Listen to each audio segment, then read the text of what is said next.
hago para explicarle, doctor, si son tan pequeños? ¿Cómo hago para explicarles que quizás se queden solos con su madre? Que esa gota de sangre que salió de mi boca no era un caramelo. Esta puta enfermedad que me está consumiendo por dentro hace tiempo.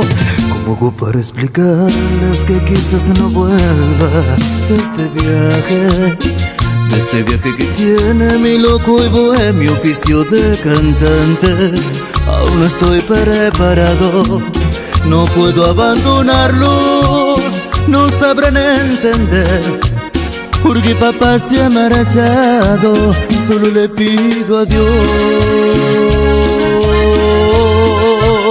Quiero quedarme con esos, prometo ser esta vez un padre más bueno si tengo que marchar. Les cantaré desde el cielo y como brisa bajaré acariciar sus cabellos, solo le pido a Dios.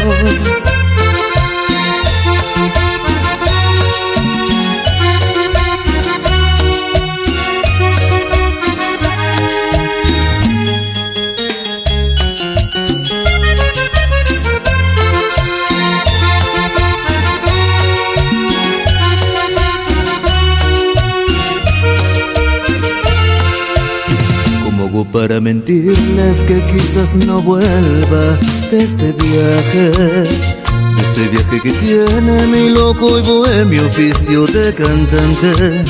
Aún no estoy preparado, no puedo abandonarlos, no sabrán entender. Porque papá se ha marchado, solo le pido a Dios. Quiero quedarme con esos, prometo ser esta vez un padre más bueno si tengo que marchar.